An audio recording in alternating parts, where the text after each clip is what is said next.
hood up. Yeah, Put the hood up for Bruce. We live. You gotta put the hood up. Shout out BruceGas, aka Token 2. You know I had to drop a track with my boy. Yeah. You know I had to drop a track on my boy, nigga. I ain't signed to no late. Hey, BruceGas pushing no fights on the table. I'm calling that box since Kane versus Abel. Smoking so much gas, you would think that shit was fake. I don't know if he was champion like Muhammad Ali. Shout out BruceGas. One day we gon' meet. Yeah, we gon' blow it down. We gon' smoke hella weed. Yeah, we gon' blow it down. Take a hit out the Token 2. Flipping hella shots. Feel like Tyson with the peak of little Glock on my side, but it hit just like Ice Crew. Shout out man, Chad, real shit. That's my fucking dude. We always cooking on the panel. Strapped to my side, I ain't talking about no sample. Bruce passed me the blunt, I'ma light it like a candle. Ayy, non-stop bars, man, I always spit flames. G Free, Kenneth Johnson, salute, brothers. Mosaic, salute. Feel like BruceGas always got a different strain. Bitch, you ain't like me, you could never feel my pain. You win and you lose, well, it's a fight game. Don't beef on the net and the shit won't change. Said that on the street, you gotta do it for the game. Said that on the street, you gotta do it for the chat. I ain't undisputed. Yeah, hold on, I ain't undisputed, but I want all the straps.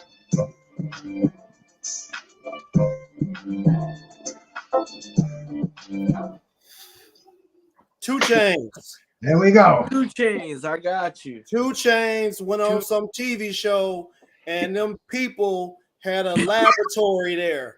And that man, he said, dude gave him a dab or something. He said, man, this one little dab was like $1,000 worth. And they had him hitting, my man couldn't, he was gone, man. For the people that just tuned in, when we were all backstage, we were on the topic of dabs and how crazy it is. And Ernest just he finished it off with a public example. 2 Chainz is wild. Well, let me tell you something, bro. I had a friend of mine the other day. He came down with this pre-roll, and he told me it was 31%. I'm like, whoa! I says, and so I smoked it and I got whacked. And I'm thinking after, I'm saying, how come they can make weed this strong now, and they could never make it when I was back in the 10 years ago? It was a cap. There was a limit. It was strong, and that was it. So anyway, I'm reading this label on here, right? Because it's got. It tells you when it was grown, when it was harvested, when it was rolled, when it's gonna fucking expire. This is like laboratory certified. And then it says on the bottom here, contains 1 gram of flour, 0.3 grams of isolate. Ooh. I said, whoa. I said, let me do my math here, because it's peanut butter breath, which is known to be about 20%, and the isolate, which is the stuff that I make, which is what the isolate the THC from the weed. They put this into the weed, and this is how we're getting these crazy percentages now. This is why this weed is 30%, 32%. It's not grown out of the earth at 30%. It's fortified like your vitamins are, like your fucking oatmeal. It's like you know what I'm saying, bro? And this is I just had like a little bit of a little thing going on in my head, and I'm looking at it and I said, damn, it's obvious. They tell you this is not Mother Nature's weed. This is enhanced. This is weed on PEDs, bro. You ever heard of lab rats? Testosterone is natural, but when you start fucking injecting it into your ass with a needle, then it becomes unnatural. That's what they do to this weed, man. It's this fucking weed on steroids, bro. It's called human trials. They went straight past the 10 years of FDA research to human trials. Let's see. Probably, yeah, probably.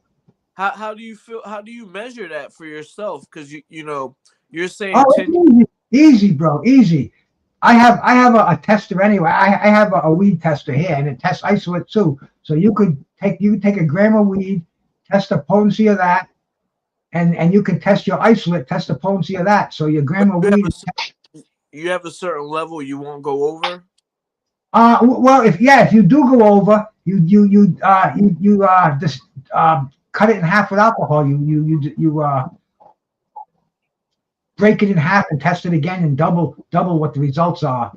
So I think that was what the answer that I was saying. Well, what's the percentage of that you got up there, Skywalker? You're muted. You're muted. I'm gonna have to grab mine. Garlic juice with papaya testing at 30%. 30%. See, Yeah. if you read that sucker, it's going to say contains isolate. I think it has. I don't know if it has to because I don't think they're FDA regulated. But I got to say, this company, this dispensary around here, what the fuck is it called again? It's called Mother Earth, and it's like one of the biggest ones in Rhode Island. And I mean, they got this. They got it's got more explanations than if you go buy a bag of fucking romaine lettuce in the store. You know, it tells you originated, date of harvest, date of rolling, expiration date. You know, and then it's like weird at the bottom. It says contains 1 gram of flour, 0.3 grams of isolate. Bro, can we take a second and just maybe appreciate or maybe take it all in where we're at right now? We're on a YouTube channel. We've got 5 boxes of 5 people from all over the United States, and we're on here having a discussion about what percentage of the additives that are inside of this weed that motherfuckers are smoking online, bro. And it's people that are in 20 years ago. It's people that got put in jail for 20 years. Yeah. 20 years ago that just had a bag that was in a Ziploc bag that had some weed in it, and they're in jail, and we out here talking about the particulars. Right. I think I could show this whole thing. But that's I'm legal where I'm at. Yeah. I'm legal. I'm a patient. So you know, here and where I'm at is not recreational yet. Okay. So, you know, we don't have the same exact freedoms, and we're a little bit archaic, you know, in a way where I can still go to the dispensary and do everything that you do, but I got to see a doctor first. You know, you're a medical too, Skywalker? Well, yeah, not no more, bro. I haven't renewed it, bro. It expired. Let me go find mine, man. We're wrecked over here. History in the making. Yeah, I can have one. I can have one too. I just haven't applied for one. They give me one without question, you know. And you know that it's different. Like, so the difference from Pennsylvania to Maryland, because I was living in Maryland for a while, and the stuff that you could get at the dispensaries are wildly different from what you can get in Pennsylvania. Bro, the farther closer to Skywalker you get, there we go. We all brothers. We all track. The closer you get to Skywalker, I truly believe the better the weed is. I was in Detroit, and that shit was phenomenal. And it's recreational there. You can just go in the stores. And I'm like, yo, man, how come this isn't nothing like what we have back in PA? And then people started like schooling me, like, look, that's where the gold rush was first in California, and like it's just getting to us. So it's coming, bro. Our prices dropped dramatically. Like I was telling you, bro, fucking $30, and $30 was delivered to my fucking front door. Yeah, I have to drive to the dispensary, they're like $70 for a 2 grammer in Rhode Island now. Plus, you got to pay all the bullshit taxes, the little fees they throw. They'll throw like another $30, another $20 on there. So you know it'll end up costing you like $90 for the same thing I can get for $30. It's just crazy. Yeah. It's gonna be like the gas wars pretty soon. The dispensaries. Weed is cheaper than gas. That's exactly what I was just thinking. Yeah, it is.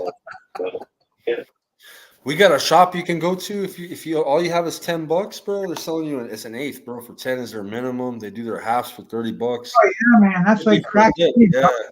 Crack rock for $5, you know. The cookie store, they'll charge you like $7 to $10 a gram. You know, that's a name brand store. You know what I mean? Cookies. Hey, let me shout out to some cats that are coming in my room in here, bro. Demetrius Bright, Crust the Legend, Rodolfo Rivera, my brother John McSmith, and all all certified weed heads. Carl the Crocodile Hunter, he's out there smoking Yeah, weed in Australia. Crocodile. Come on Carl, up, man. We're just bullshitting up here, bro. yo, We're gonna talk about some they boxing, keep playing. They keep weed. D3 playing or Malone Crush, you getting want to come up, knocked out. brothers? Carl, D3, Crush, anybody want to come up? It's open mic night. Yeah, how you man. feel about that Nagataki Fight of the Year replay? Keep replaying and replaying and replaying of him and Maloney. Come on the channel and let us know what you feel like or how you feel. Nito's in Australia. He texted me, man. I was trying to get him on the show, and he's in Australia. He was laughing. I told him about Carl's spiders because he used to tell Nonito about the spiders all the time. Hey, You should text Rachel, man. She's bouncing around YouTube tonight, man. She jump on. yeah, I don't do spiders, man. Yeah, Hey, I'm one of the, I think I was born with arachnophobia, man. I ain't scared of nothing else, man. I'm telling you, bro. But you get a spider out there, the mangina swell up and all that. It's crazy, bro. You see me go into the straight fear mode. I don't know, man. I don't do they got some crazy ones in Australia. I got one that lives right in my window. I watch little bugs will land there, and the spider will come out there. It'll fucking stalk them. Then it'll fucking boom. I mean, it's like fucking National Geographic stuff, bro.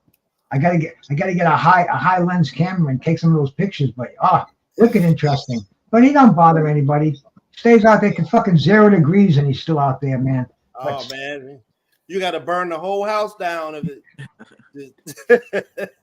I got no mangina to swell up, so I don't have to worry about that. You just don't know it yet. Maybe one day you find something that'll do you like that. Hey man, I'm sure I have a lot of fears, a lot of things that scare me, but spiders. I used to have a tarantula, man. I called him Miles. I had him for years. I used to go buy crickets, give him crickets to eat. He was a very, very, very cool pet. One day he shedded his entire skin. I thought I had 2 fucking tarantulas in there. I was all fucked up. I came home drunk one night, and I'm like, "What the fuck? I got 2 of them now." I'm fucking saying he must have had a baby and killed it and ate the thing and just left the skin. I sobered up the next day and figured it out. He shed his skin, but hey, and he grew his the leg that he lost. He grew it back again too. Yeah. What's that? Jack Russell, bro? Yeah, she crazy, man. I tell you, those are good rat dogs, man. You never have any rat. Man, listen, she's a serial killer, bro. She's the prettiest dog you ever see, but she's a serial killer. They got some balls. A neighbor of mine had one, and they don't give a fuck what's how big the dog is. They go right the fuck up to it. If you got moles, if you got any type of rodents, anything lands in the yard is dead meat. No, I live on the. They can dig them up, they can catch them, and they do. No, yeah, this guy used to catch water rats all the time. I mean, 2-pound fucking things are as big as a damn dog. But get them, and once they get them, that's it. The shake of death. They shake them to death, huh?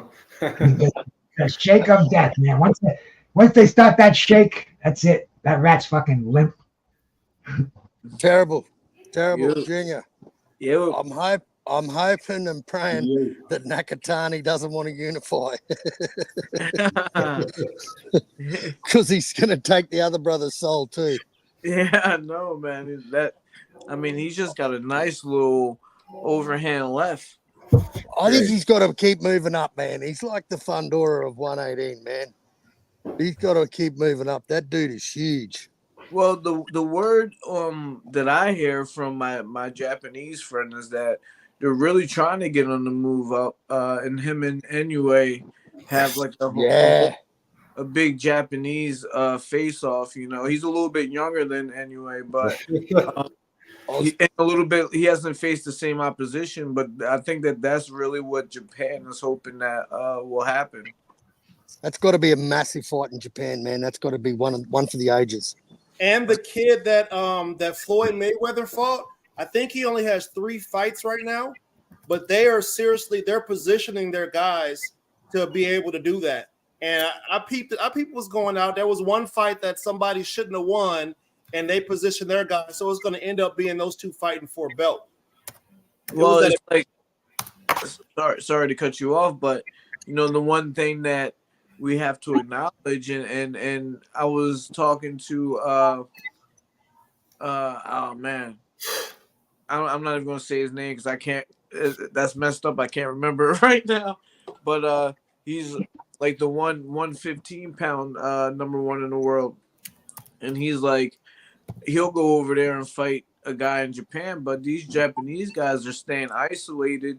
And not to talk any negative thing. I love these guys are phenomenal athletes. These guys are good fighters, but we need to have some kind of other influence in the judging, the drug testing, the all around atmosphere, to really have these guys tested, because really, and it's not an excuse really from a fighter standpoint. Any fighter is going to say, I'm going to go over there and I'm going to do what I got to do.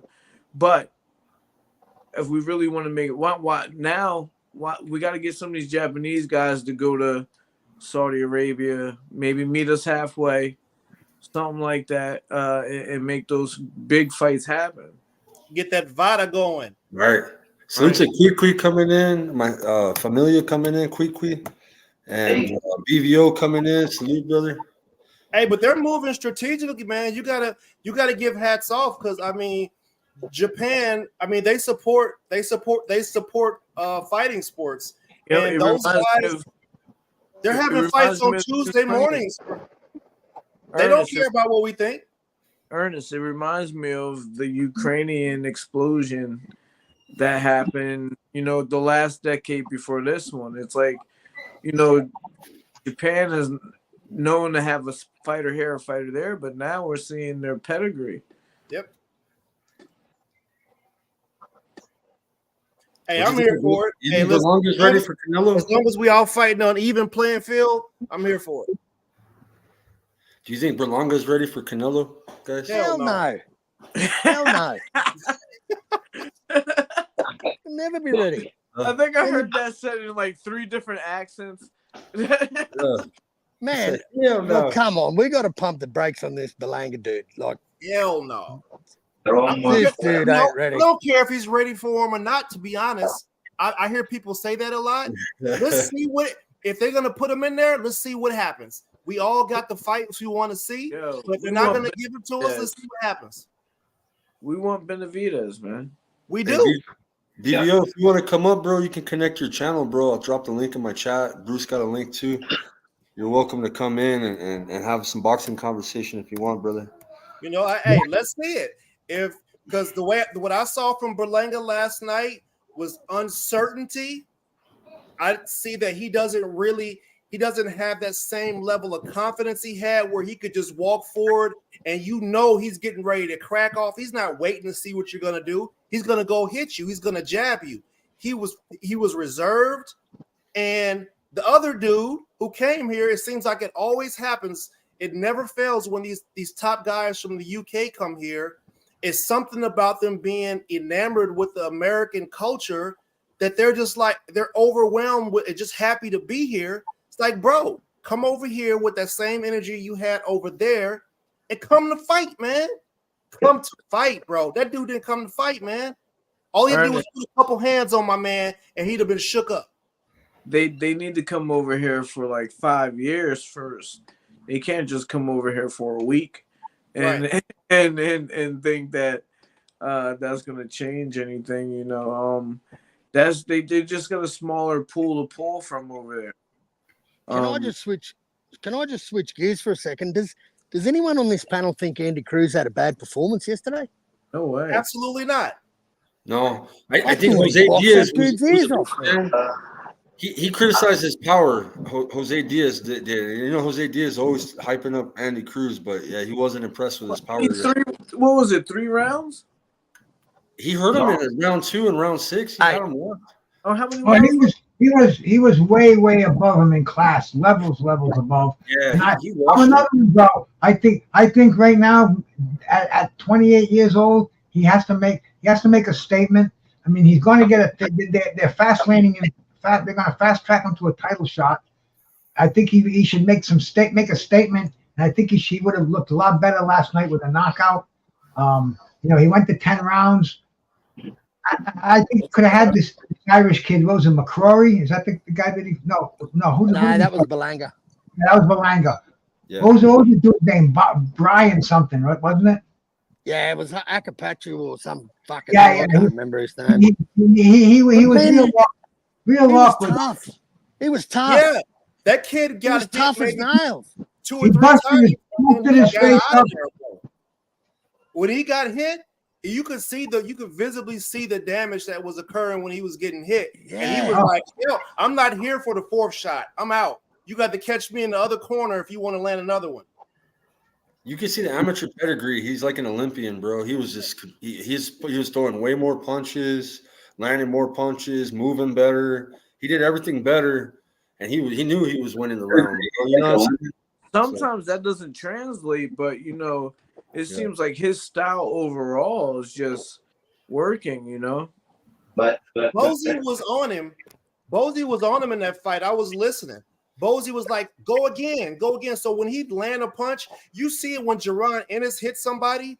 If he hits you and you're still within reach, he's going to try to get you at least twice more, right? Mm-hmm. And Cruz wasn't able to get off a 4-punch combo on that guy. He wasn't able to get it off. And what Bozy's trying to get him to do is bite down on his mouth guard or stay in place to try to finish that combo off. And he has to do that because sometimes he was too concerned about pivoting out or moving around and circling around the dude versus going ahead and giving him that 2 or 3 piece. Yeah. Those body shots were brutal, bro. I think he jabbed beautifully the whole night. I think he was just levels above that dude. And that dude had 14 fights, and that was Andy's 3rd pro fight. So I'm not too critical on the dude. He's definitely going to be fast-tracked. And I think the sky's the limit for the dude, man. I'm big on him. I like Andy. I've been following him since the Olympics because our guy Harry Garside got the bronze medal. I would have liked Three pro fights, and he has 2 10-rounders under his belt. Well, 2 scheduled 10-rounders. Like, come on. That's telling you how he's moving, man. He's fast-tracking. Yeah. Yeah, when you brought up what the commentators were saying. They did the same thing with the Giasov fight. Because Giasov, man, he looked good to me, man.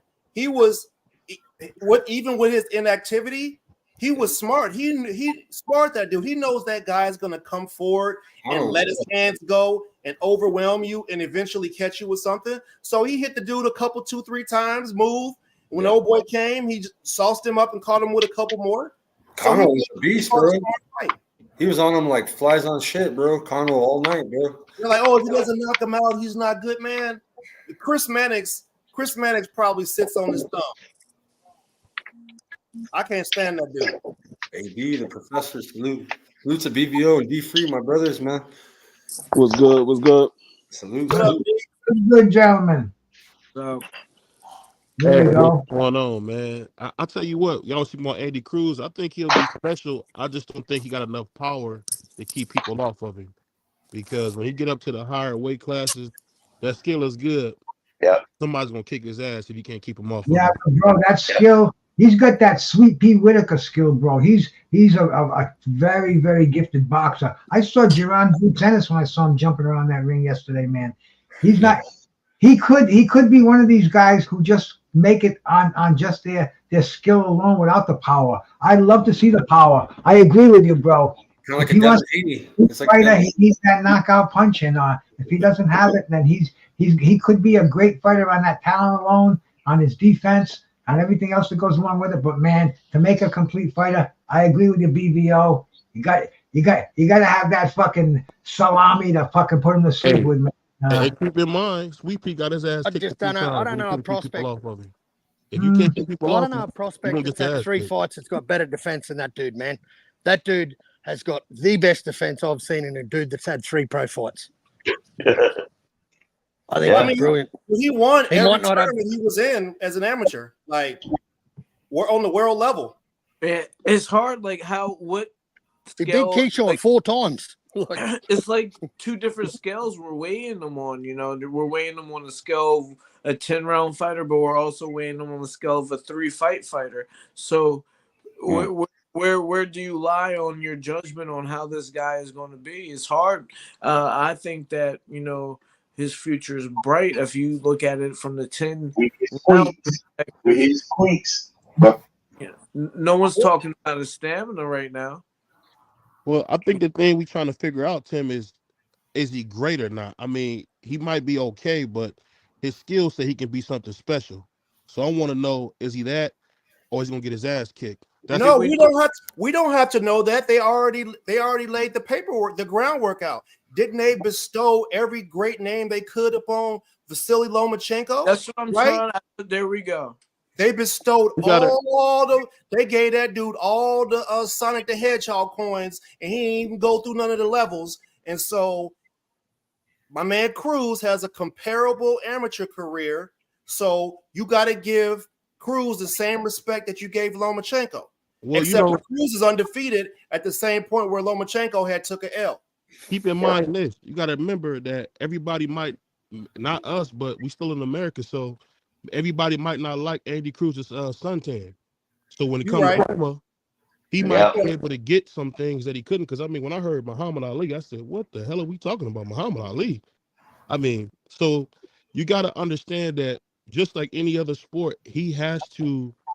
He does have a ceiling on him until he shows us he's like Floyd or those guys who can transcend that.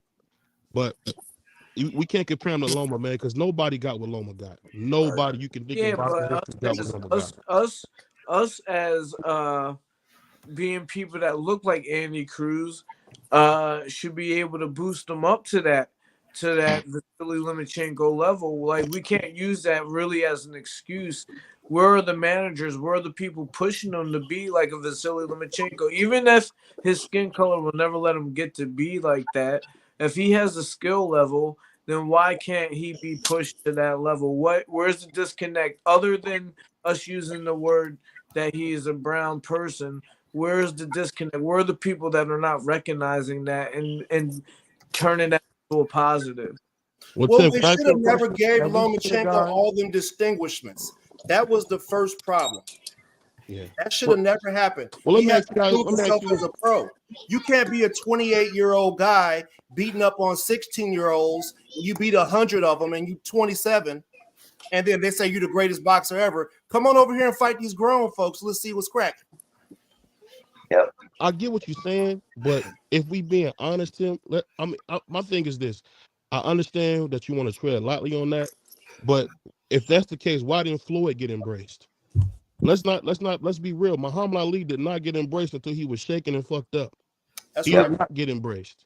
So what are we talking Yeah, about here, but Tim? and that's true. That is 100% true. And I'm not someone that will say that his color is not an issue, but we are living in a different era, age where you have the Kai Cenats, the brown people on the internet that are making millions of dollars. There's a lot of brown people making a lot of money on the internet right now. And there's a lot of brown people that are on TV every day. You know, who is telling us who Andy Cruz is and what he can do? We are all boxing heads on here. Go ask my wife, who has been in the boxing game. She was with me 20 years ago when I won the Golden Gloves, and we've watched boxing ever since. Ask her who Andy Cruz is. Matter of fact, me and Andy Cruz have the same strength and conditioning coach. That let's even say that we have the same strength and conditioning coach, and my wife, you cannot get her to say who Andy Cruz is. Man. Well, I'll say this: you got to remember, you come from a boxing lineage, so We of course. but we train in the same. But this is what Andy I'm saying. Cruz This is is what I'm in, saying. I would expect anybody who's dating you or married to you to know boxing. But we talking about the average fan.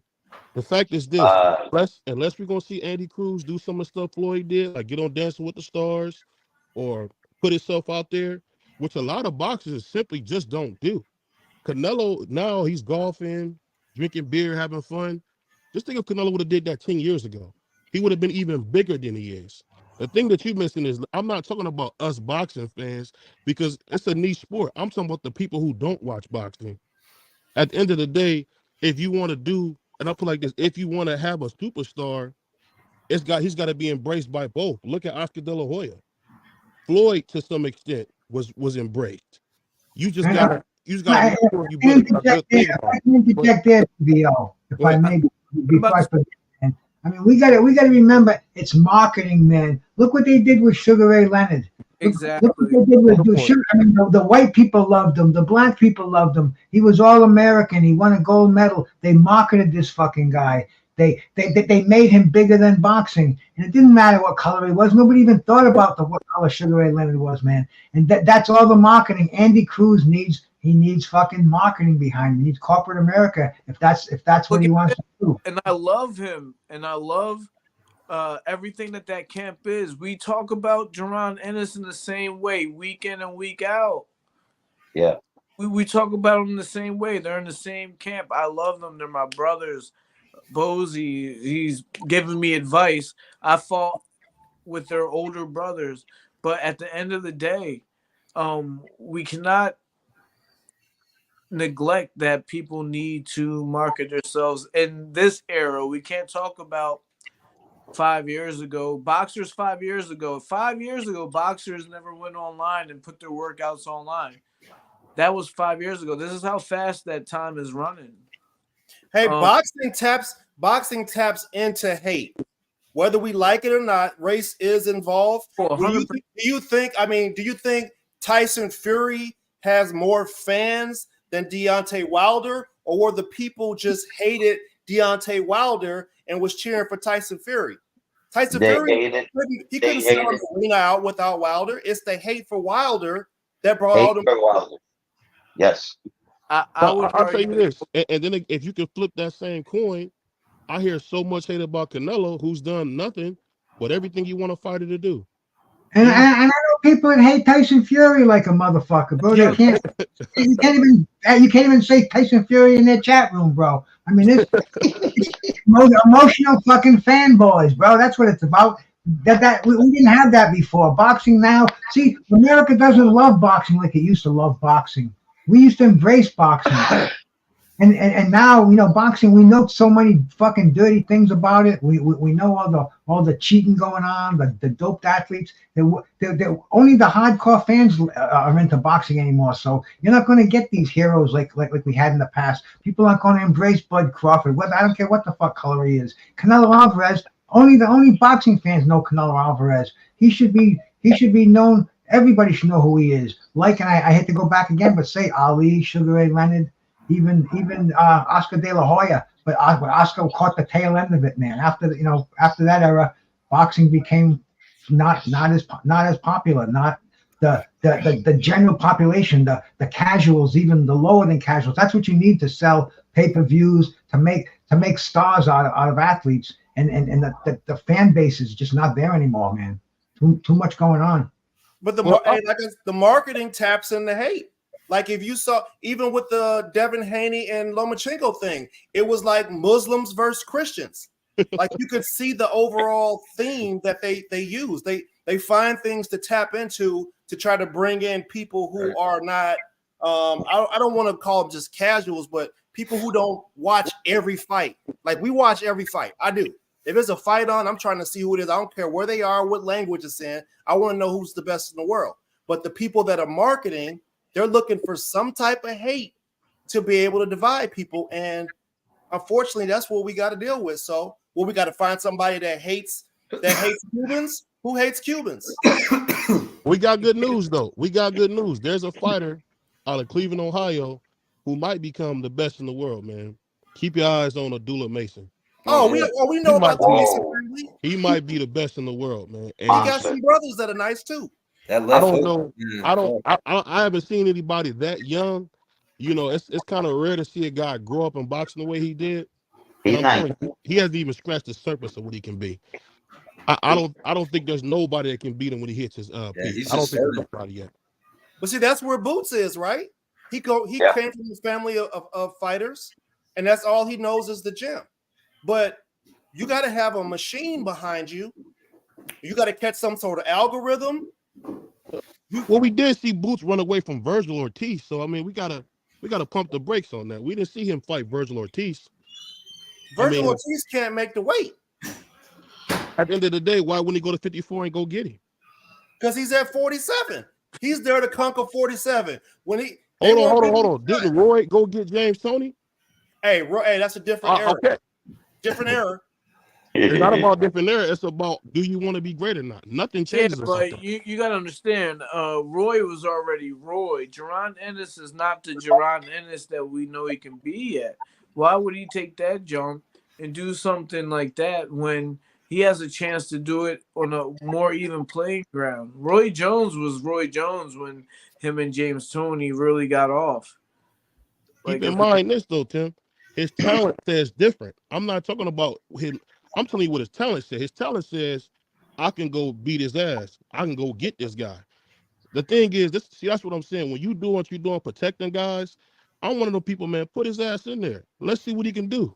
You know, one of the favorite things I always like when I watch like your father's career or guys from that era, they didn't care who it was. You better not say my name on TV or you get your ass kicked. That's what I miss. And for you to say, I don't want Jaron Ennis to go get Virgil, go get him. He go get Virgil, he can come back to 47.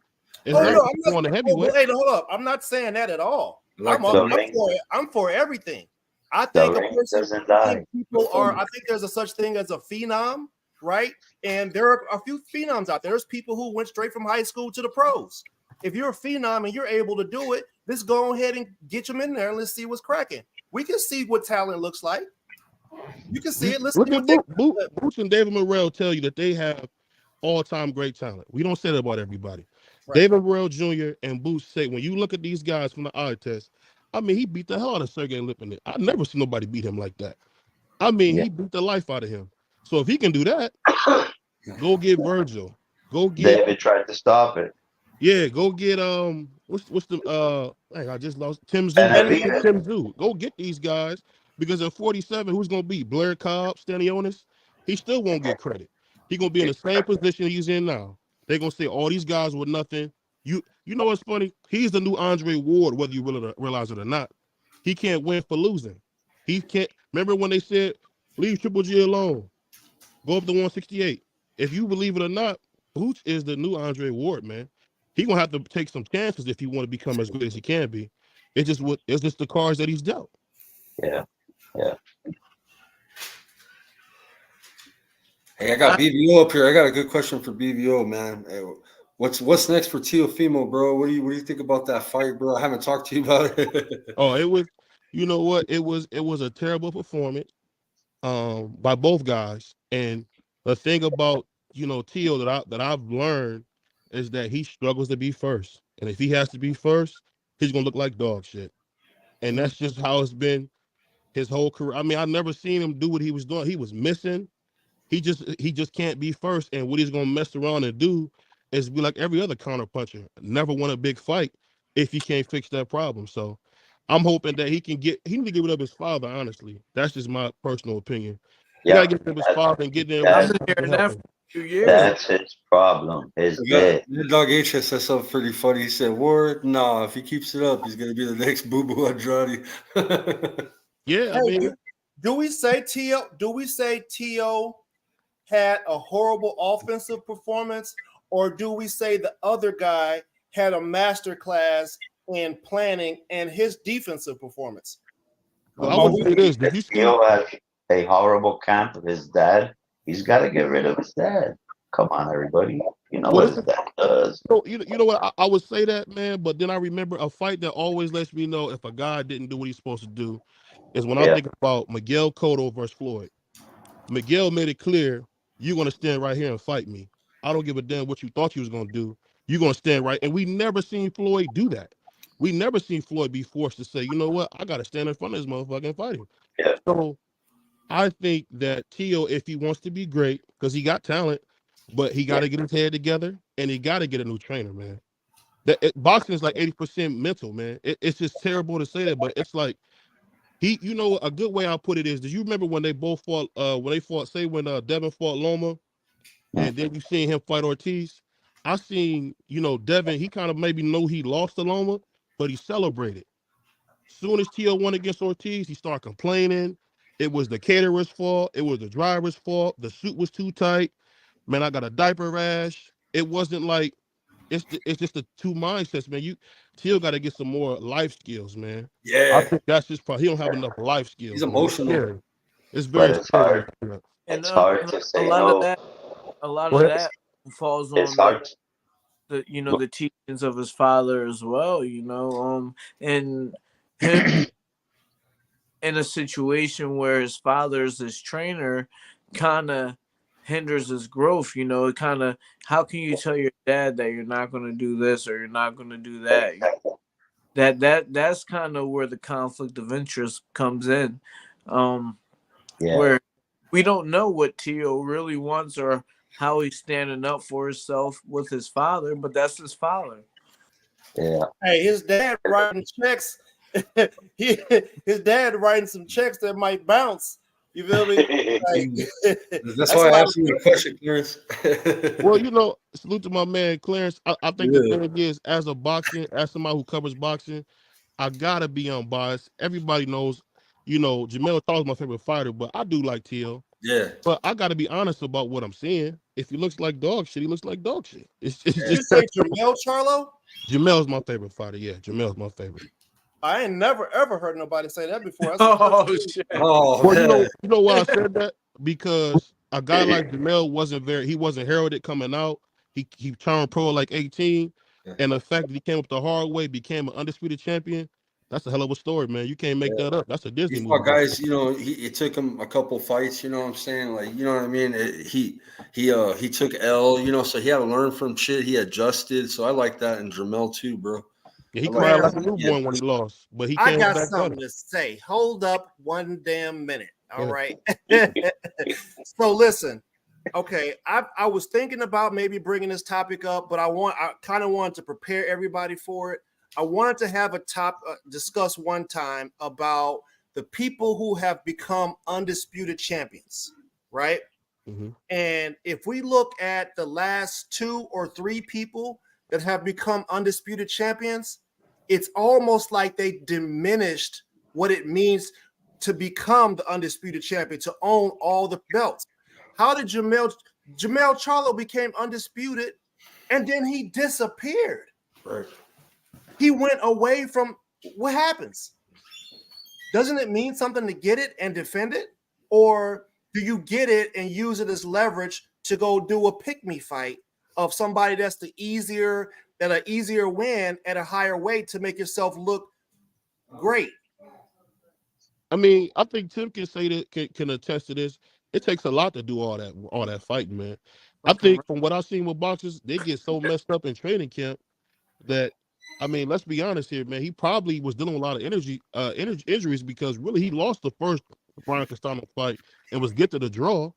And when he fought him again, he had a great performance, but I think it took a lot out of him, man. Let's be honest, boxing is what it is, man. It's a tough sport, dog. This ain't the 50s, man. Because Dudes is making millions of dollars. my man from Detroit beat the brakes off Ramel. If we Yeah, being real, Yeah. he got a little too full of what he was doing to him in that second fight and got caught slipping. But he was, man, every time Harris hit that boy with that jab, my man head was touching the back of his in the middle, boop, boop. You feel me? Like he was piecing him up. yeah, he was. But you gotta remember this too. He went and beat the hell out of him that next fight and knocked him on the phone with his kids and wife. That was pretty brutal, that second He fight. was getting beat up in that second fight too. He was until he Tony wasn't. was tossing him up until he got caught slipping, And dancing. then what happened? What happened to Tony? Tony's gas tank went off like it got always caught. does. No, Tony got a gas tank problem. Yeah. His gas light came on again. Whoop. And look about the girl he's training now, Alicia Bunga, one of my favorites. She got a gas tank problem now. The thing is, man. Hey, man, she got popped. She got popped. Remember that? She got pop and she be popping it. She got all that, but guess what? She got a gas problem too. She got a rotten gas tank now. She got too much muscle on her, man. How you gonna have all that muscle on you and you try to make it all them rounds? It don't work. That's that Anthony Joshua issue. Yep. Too much muscle. You gotta carry it. No. That's not for boxing.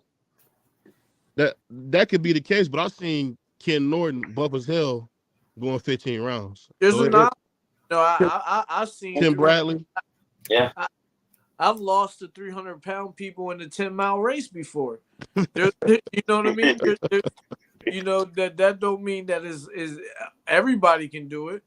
You know that's the point of it. But do we want to get into my little bit? It's not really a big thing, but you know, every so often, Rockman comes back up in our lives. Yes, let's talk about and for some reason, this fight will not die. It will not die. So I'm at home. What was this, like Tuesday? And I'm sitting, and I gotta shout out my girl Heather Aces. She's from North Jersey, but she's down in Florida right now, and she's working for some company called ICB. I don't know what it is or whatever. So I get home from work or whatever, and she hits me up like, "Yo, don't you and Rockman got some kind of history together?" And I'm like, "Yo, yeah, you know what I mean? Everybody knows about it or whatever." Obviously, she sent me up because she knows about it. And she's like, "Well, his opponent just pulled out, and we're looking for a replacement." And I'm like, "That's crazy." First of all, because like how I know Heather from Celebrity Boxing when I did that Celebrity Boxing match. So how this shit's still going on. So I immediately go to her. And then before I finish this story, I just want to let people know that Rock Mom probably knows nothing about this. It's got nothing to do with him. As far as I know, it's not like he went to her and told her to come hit me up or nothing like that. That's not that from what I know. That's not what happened. But so immediately I'm here. I'm on here smoking. I'm living my life now. I told you guys I'm not even trying to fight no more or whatever like that. But I just say, yo, so what numbers are they talking about? You know, what's what's gonna get me off the couch? Yep. So she comes back to me with the most dumbest shit that I ever heard. And this is crazy because I didn't even know what Rockman was doing. Nobody's heard what he's doing, where he's at, or whatever like that. So she told me that they're trying to give out $1,000 to $1,500. It costs more than that to eat for a week. And Is that a joke? and 20% of the or is no longer in service. 20 Sorry. You have reached a number that has been disconnected. No longer in service. Yeah, Uncle Bruce is he calling him again? Hey, but you know what I will say? I gotta say this real quick. I don't know if y'all seen a guy in the chat named Boxing Scholar. This guy stole my cell phone and helped me look for it. So you gotta watch that guy, Boxing Scholar. He's in the chat, man. Yes. He stole my iPhone and helped me look for it. So you gotta watch guys like that, man. Oh. You gotta watch guys like that. Oh. Hey, were you trying to call Ruffman? No. I just played that over the soundtracks just to bust your balls. Bruce. The sound of a disconnected phone. I didn't even write back, but I guess he's fighting on a promotion where they paying his opponents $1,500 and 20%. He's in the back, one of y'all. Bruce or Tim, he's in the back. No, he's not in the back. He's in the chat, but I thought he was in the I back. don't see him in the studio. Man, my man's a klepto. He said he forgot he stole it. Yeah. Hey, the man stole my phone and helped me look for it. That's a scary guy right there. Oh, whoa. That's a scary. That sounds strange. Well, let me ask you guys this. What do you guys think about us not hearing no excitement about this undisputed heavyweight champion bout? What you think that's about? It's not for us.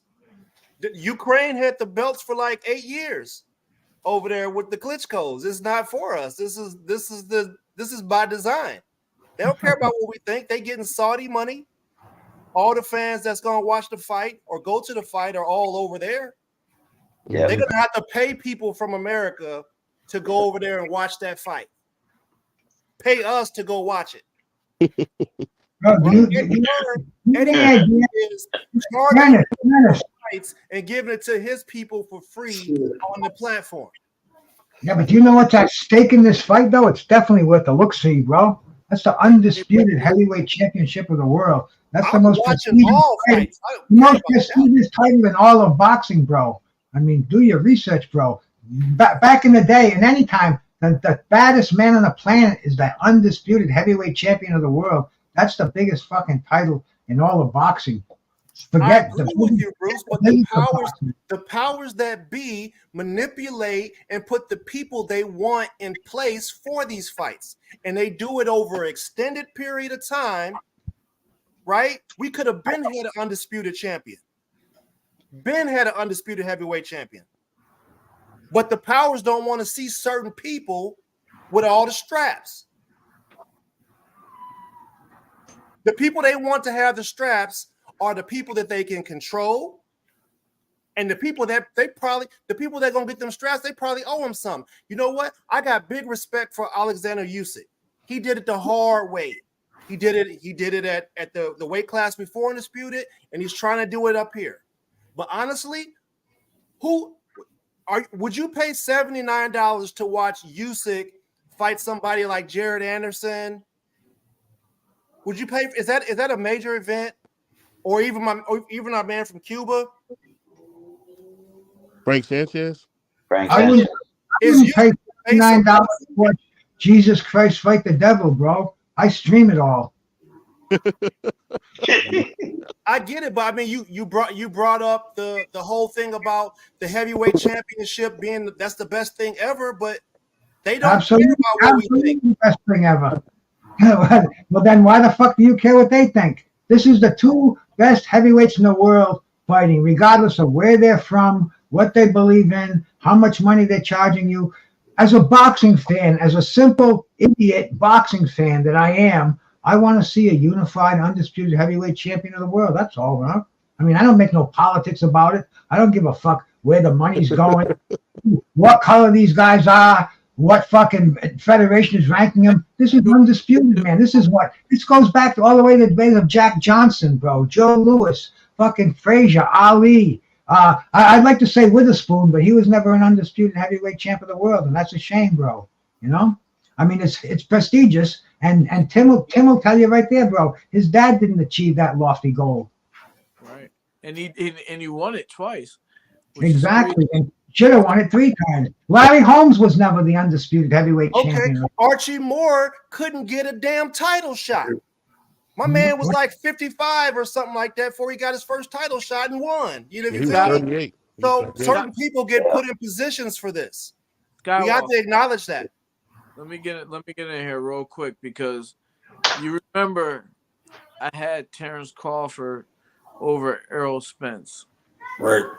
I just want you to record this. I am definitely, and it might be a majority decision here for everybody, but I'm definitely going Tyson Fury over Usyk. I said it here. Well, that's not breaking news. It'll be decision. It's not breaking news. I just wanted to be on record. Yeah, that's the same thing. Other Cuban trainers told me. That's the same thing they told me. Yeah, he's favored. He is favored, though. I believe he is favored, but it's Tyson Fury is going to beat the hell out of him. It's going to be a bloodbath. What happens if Tyson Fury comes in the same shape that he did with Nagano? He's not that dumb. He didn't put the cheeseburgers down. He didn't put the hamburgers down. I mean, Tyson Fury, he still looks like a blob, but he looks like a healthy blob. Man. And Usyk do not like them body shots. Yeah. Oh, he going to throwing up. Exactly. He do not like that pressure and them body shots. He don't, but Tyson Fury got a glass chin, if you ask me. Oh, yeah, when he get hit by Wilder and Ngannou, maybe. But everybody that hits him, that man have been on the canvas in like 5-6 different fights. Steve, and what he do when he get off that canvas? He get the whooping ass too. Don't forget that. Don't forget that he get off that canvas. Next week, bro. Is it next week or the week after? We got AJ Nagano, bro, coming up. Yeah. Edge gonna beat him to death. Yeah, yeah, it's gonna be bad.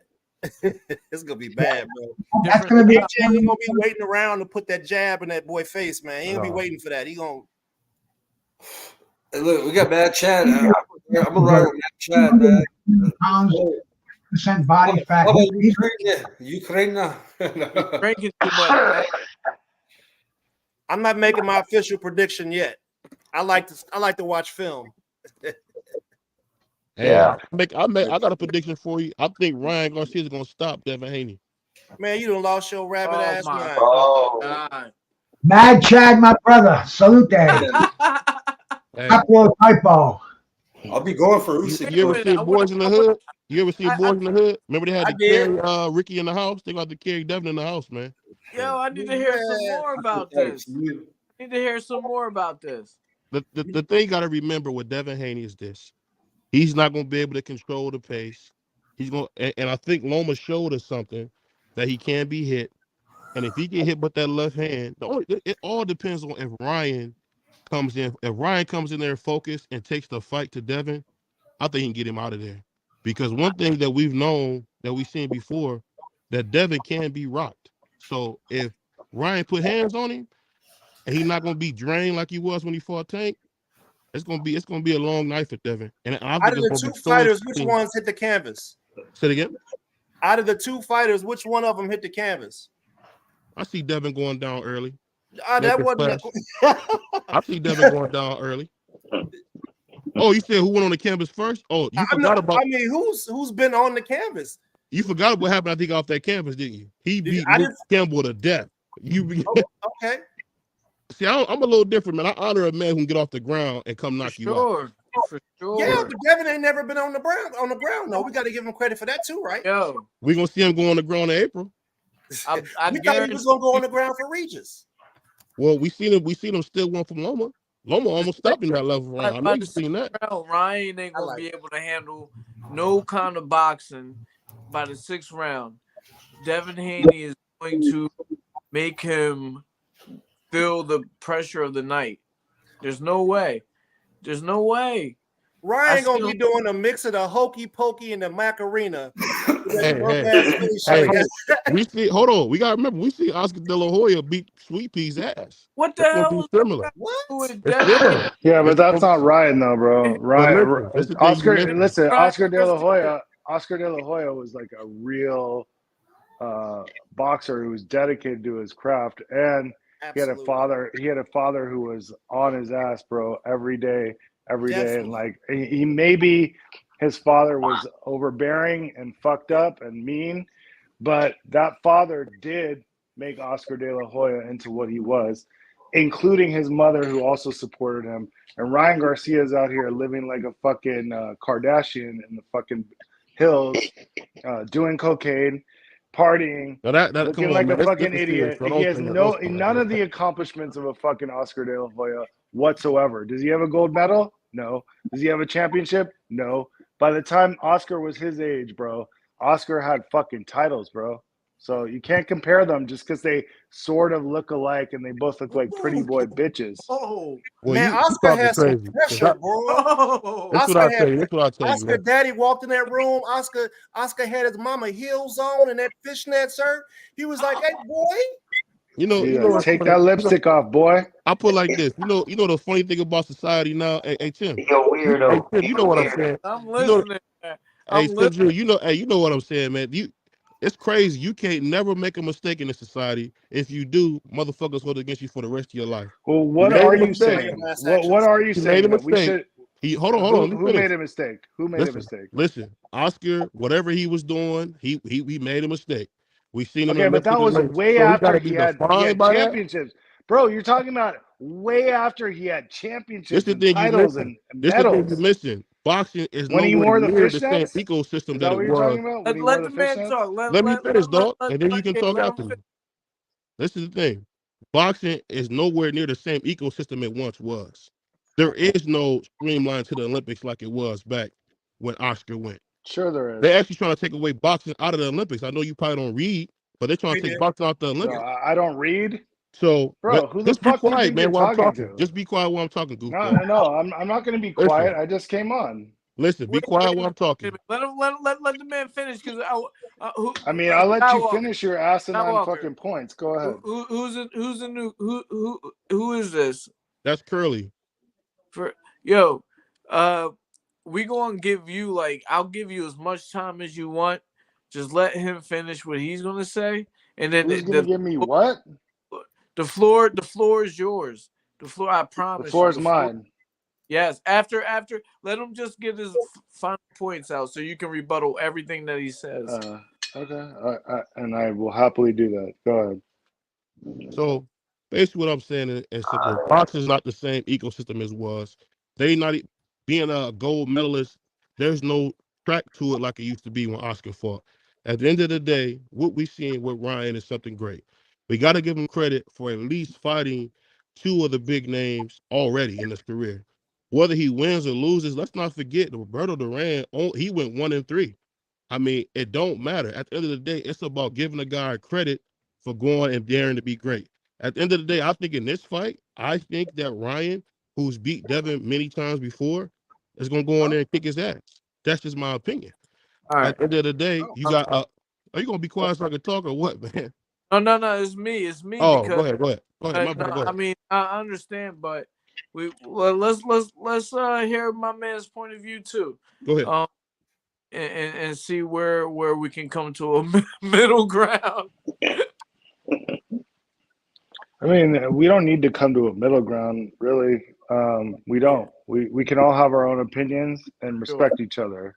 For sure. But, however, I think what was just said right here was a bunch of, nonsense, in my opinion.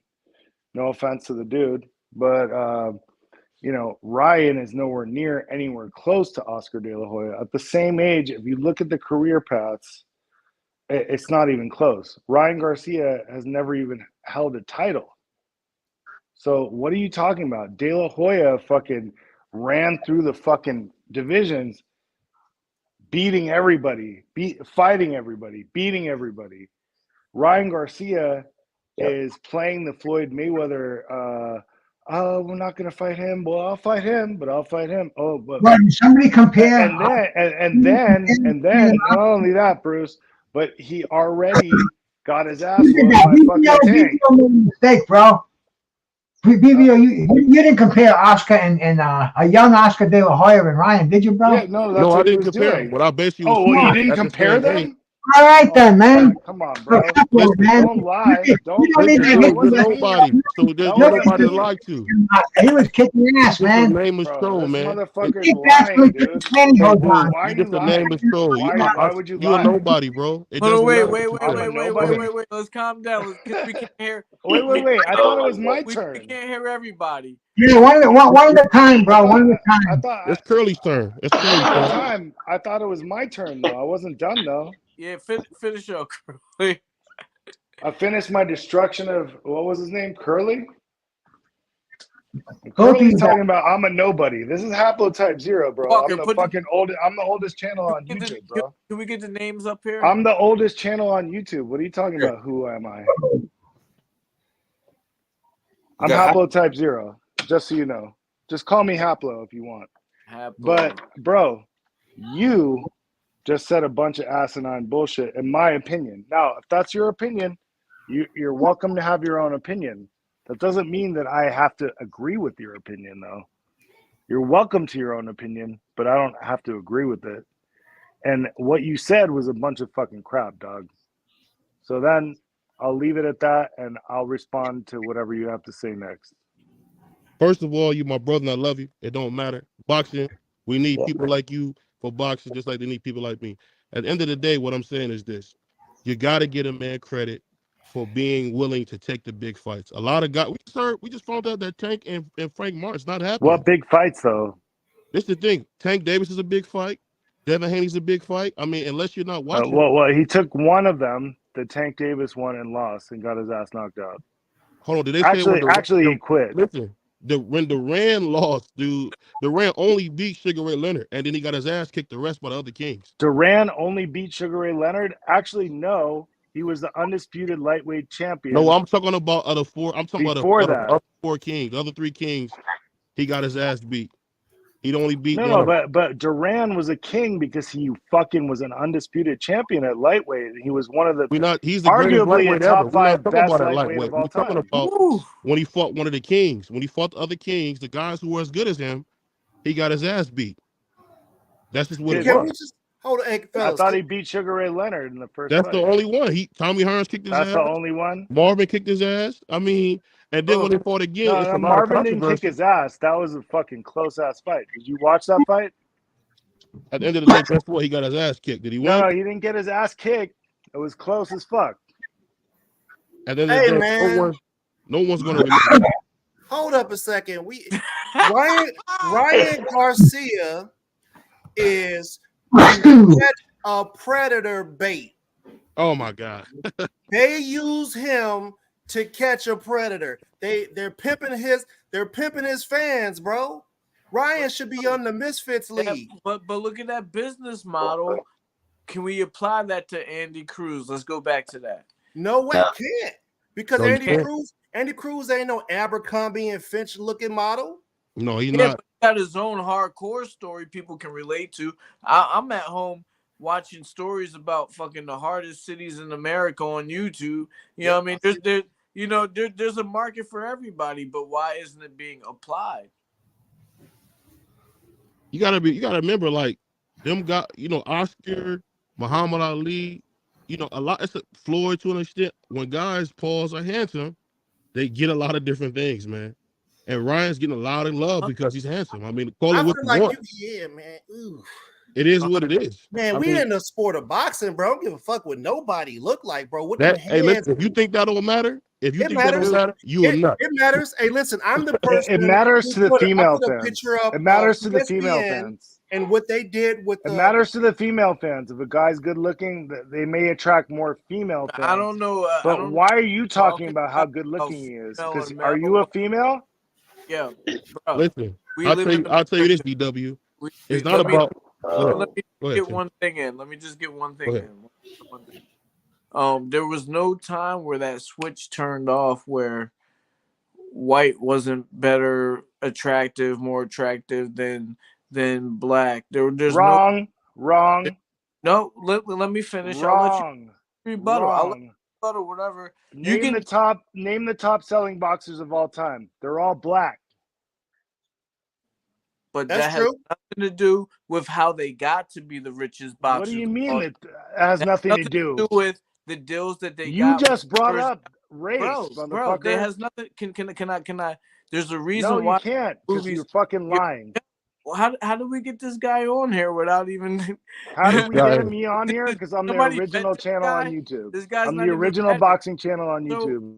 Let me. That's fine and dandy, but you're on our YouTube channel, and I gave you a chance to. Who's the best? What bitch? And now you're over talking me. Can you just give me a chance? We'll give you another chance to say whatever you want to say about what I got to say, but I'm not done. So just take a second, just take your turn and show some respect, all right? So back to it. It doesn't matter what business you are in, all right? If Eminem comes into the hip-hop scene, he's selling records. I'm on Instagram every day looking at exercise videos. You know who has the most views? Blonde-haired white women on exercise videos. So for us to talk about what has changed and what has not, it's the same thing for boxing, bro. So with that being said, it's not an excuse. I just sat here and said that we all have the same chance to do what everybody else has to do. But to say that people look at blonde-haired people the same way that they look at brown people is a little bit disingenuous when we see it every day. You can look at any, and this is the one thing that I want people to know. When it comes to certain advantages or disadvantages, we might have misinformation. It could be the same. White people in boxing could have the same disadvantages as black people. You know what I mean? But we do see these good-looking people who happen to be what America thinks looks good, getting deals right out the gate, where we can't compare it to Floyd, where Floyd didn't get nowhere near where Oscar got coming out the gate. Mm-hmm. So it's like we cannot neglect that isn't part of the issue, but we all could do something about it, like we're doing right now. We're on the platform. We're showing people our personalities. That's what those boxers can do. Now, Hyplo, you can say whatever you want to say. I'm not even, you got the floor again. Yeah, I could say whatever I want to say, except when being muted over and over again by whoever that is, muting people. Whoever has the fucking keys is Hey, I got the muting me keys, over but and you over gotta again. show Let him some go. fucking respect, bro. Skywalker. Hey, I he's gotta talking show some over you, bro. respect. Nah, fuck How that, about bro. showing me some Don't talk fucking over respect? us, bro. I'm giving you your How chance about to go showing ahead me and some rebuttal. fucking respect? Go ahead and rebuttal, Where's motherfucker. my You don't have respect? the common Where's my decency or respect? fucking respect. Where's You my stupid respect? fuck. You cut me off, Yeah, I motherfucker. cut you The off guy in because the you were middle. talking. Hey, fuck The that. guy in the Yeah. middle who doesn't know Put him shit. back, Fuck Steve. up. Put him Guy in the back, middle Steve. who doesn't know I'm shit. kick you off here, bro. Who are you? Fuck that. Shut the fuck up. Suck a dick, bro. Suck a dick. Skywalker, Haplo, bro. This isn't my show. I'm a guest on Tim's show. And Yeah, besides, come we in don't here with some overtalk fucking people. respect, You're coming bitch. on here. You're over talking Talking people. about fucking race. You can go, Fucking Haplo, racist bro. or what? This Shut the ain't the fuck kind of up. show we run, man. No, Bódalo. you want to speak respectfully? We'll give you one more chance, man. You overtalk people, you're out of here. I don't give a fuck. He sounds like Speak. a fucking racist. How am I over talking anyone? Yeah, shut the fuck Hey, up. Bruce. Be on I thought fucking that. air. Fuck out of Hold here. on. Let him talk. Let me Let him just talk. finish, and I'm gonna go, bro. I thought this go, was you little Bruce bitch. Gass's channel. I thought we were on Yeah, here no, actually you're to not. talk boxing. This We- motherfucker has been muting me over and over Shut the again fuck up before you get You muted can again. because get him he back in, like, bro. You See, let I him got continue? muted again. Yeah. I got muted again. Shut the fuck up. My show, bitch.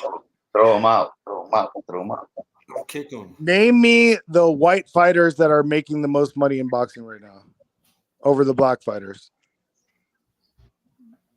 Bro, it's about performance. So at the end of the day, when you get to that heavyweight, or not heavyweight, when you get to that championship level, of course you're getting that championship money.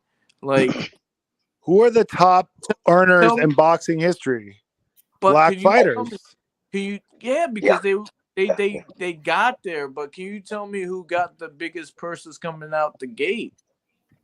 Huh? Who Who has got the biggest fighters coming out the gate? What gate? What gate are you talking about? their pro debuts, their third fights, their second fights? Well, Sugar Ray Leonard was one of the ones who got the biggest fighter purses coming out the gate. Okay. So, Loma. That was Was he 40 white? Well, I mean, he was accepted a lot by the culture. If you want to keep it real. Okay, that's what it is. Okay, I see. Nah, I'm not saying that. When it doesn't fit your narrative, it doesn't fit your narrative, bro. If he got the most highest earning boxers of all time are all black, bro. And all right, so why do you think that is? Well, because they deserved it. Okay, but did they always? Did they not? But you're saying that like there's some bias that white fighters get paid more for no reason, and that's not true. Every other industry. That's not true, dog. Like every Did other Lomachenko make more than Devin Haney? I'm in the studio. Come on, bro. Don't be a fucking idiot, dog. Don't be an idiot. Oh. I do seem to remember. I remember Lomachenko was getting like 3 million, and Devin was supposed to get like 1 million or something like that. It was like you hear it every time when Devin was like 15. No, he wasn't 15 when he was discussing the Lomachenko fight. That was how it went down. Okay. Devin had to take a serious. All right, so all right, let's look at it this way. Lomachenko, right? He was a champion, right? Tank fought Ryan. Did they not make more than Lomachenko ever made in a single fight? Absolutely. Tank is a superstar. They weren't champions. And you got a white guy. You think if your theory was correct, that white guy would have made way more than like, oh, he's white. He's got kind of blonde hair, like, oh, we're gonna give him way more money. No. Ryan, who's Mexican, and Tank both made more money on that fight than Lomachenko ever made on any more fucking fight. interesting and more known. Like you can't. Your point is fucking crap, bro. No. Your point is shit. There's certain levels. Your point is shit, dog. Just admit it. Just admit it. You're being destroyed by someone who knows more than you. And that's all it is. When you have to stick on topic, though. I'm on topic. I'm 100% on topic. No, you're not on topic. Because I am on topic. Of course, Usain Bolt is going to make more money than white runners because he's fucking winning, because he's more interesting. But was he always in that position? No. Who are the white runners who were in that position? Who are the white runners who were in that position before him? Tell me. There's people from Australia. We don't know him now because he fucking who are the white golfers? You're talking about track and field, motherfucker. Who are the white fucking golfers that Tiger Woods beat? Who are the white runners that fucking flowed? Jack Nicklaus? Like that was different though. Tiger Woods is still the #1 golfer. Yeah, he had to fucking work his way up. We saw the Tiger Woods movie. Yeah, so does everyone have to work their way up? Hey, the girl from the University of Kentucky. Not everyone. The girl from the who didn't have to work their way up? $2 million endorsement from Puma, and she didn't have to work their way up. She didn't finish top 3 nothing. What? She has like one of the biggest endorsement deals in track and field, and she ain't got the biggest endorsement. She ain't won shit. I couldn't hear you. Who are you talking about? The girl from the University of Kentucky.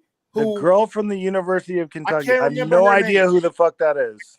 I can't remember her name. It's only one. She's a really fast white girl. It ain't an excuse. She's a really fast white girl who ain't never finished the top 5, nothing in the world. She has a. Now we're going to girls track. No, it was just. We were talking about Usain Bolt. It's an example of comparison about if you want to use. All right. I'll make it a comparison. All right. No. Can I make a comparison? Ronda Rousey. Remember what she did? Yeah, I remember. Can you remember Michael Jordan and his shoe deal?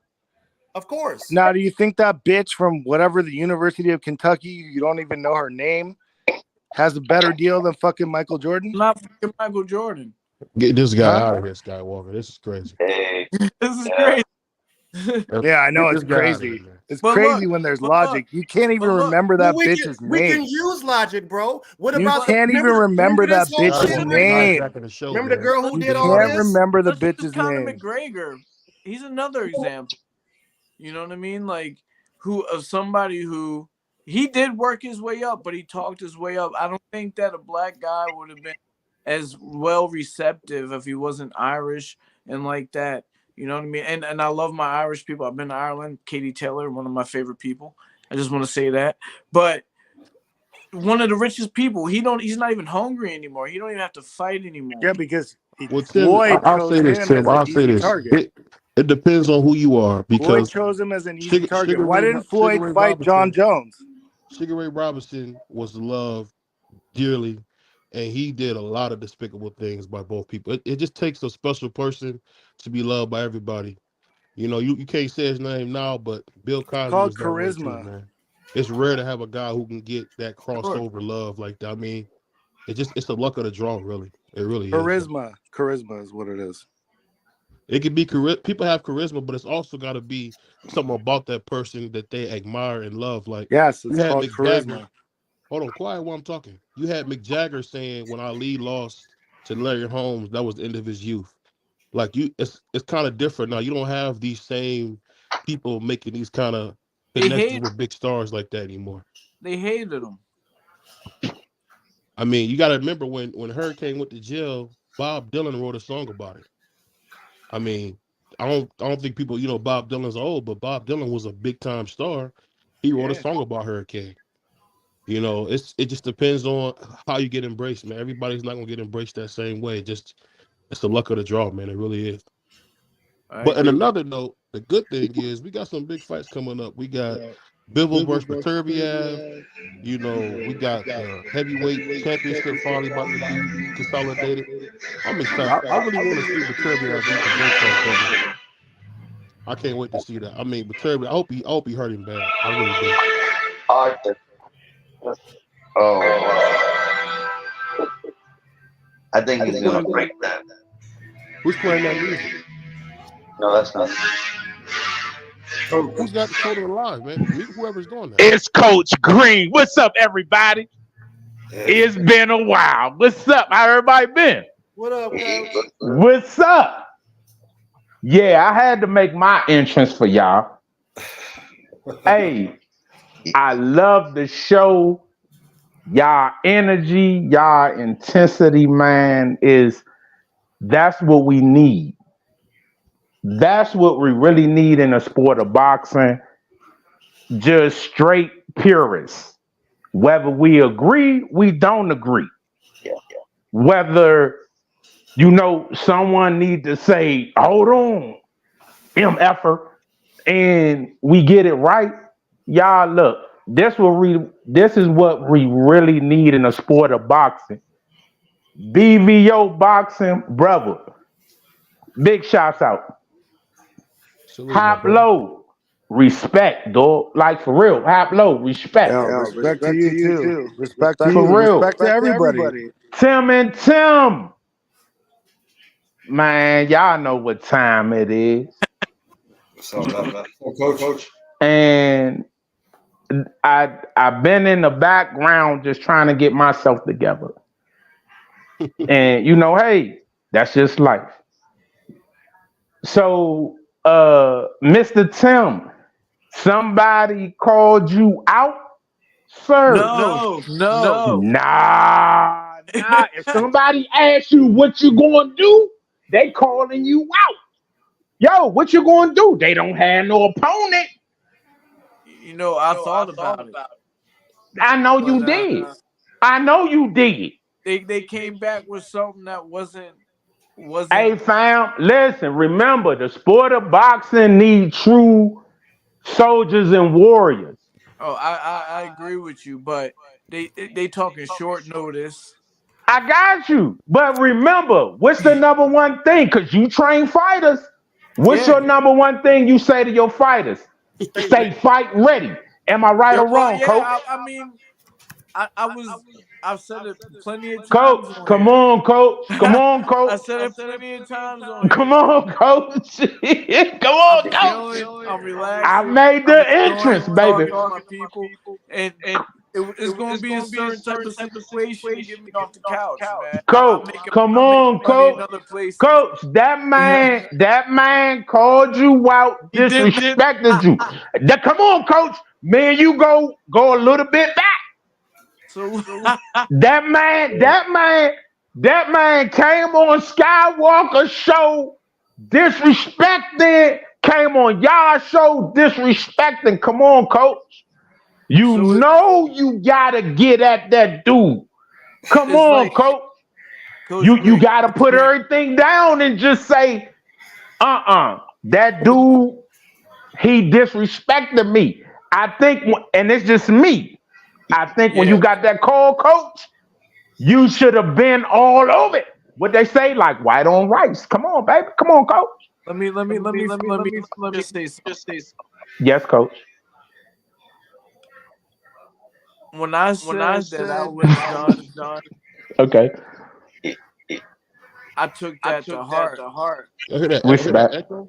And back. Somebody got a window open. It ain't me. Turn your exit out of YouTube, Coach Green. No, yeah. You got Coach Green's got 2 windows open. We'll be good after that.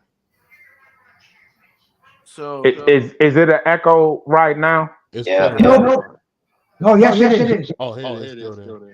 Echo. Hey, Okay. I'll exit out and come back in, but also make sure that there is nothing open in my background. All right. Peace. All right. Good, man.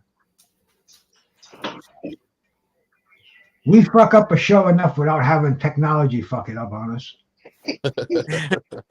So, I'm not going to say too much because I want him to hear what I got to say, but it's like I'm enjoying myself right now. And if they really, and boxing was hard back then when I was doing it. You know, when I was doing it, it was hard. So for me to get off the couch right now, you know, I'm like, yo, I'm not, and it don't got to be no astronomical amount. I'm not talking about. I'm not even talking about $30,000 or nothing like that. You know what I mean? I'm not talking about no astronomical, and that's nothing. That's peanuts. But don't come to me with $1,500. That's disrespect. That's something that I'm not. I make that, and You made more. You made more in your I debut, didn't you, yeah, bro? you know, I don't have to. You know, I can enjoy myself off of what I'm doing right now, rather than that. So that that was that issue. Now And so with a spoon name, bro. And it would everything, have been the Sons of but look, Legends. Yeah. everything that coach said was true though. You know, I'm looking like, look, man, if I get this guy out of here, which I'm like, man, I might still be able to do it a little bit out of shape. They want me to be ready by March 16th. I'm like, yo, I might still be able to do it out of shape. If I do that, who knows what's next? You know what I mean? But I'm not gonna take that chance, make myself look out of shape or whatever. You guys saw me when I was training, when I was getting ready. I like to train, I like to get ready, but right now I got 9 fighters fighting in the Golden Gloves. Why did you stop so young, man? Why did I stop so young? I Yeah. had, I mean, I started when I was 8.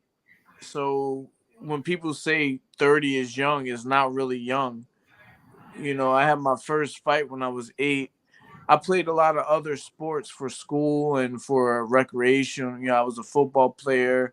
I was actually a varsity volleyball player. If I was going to go to college, it was going to be for volleyball, believe it or not.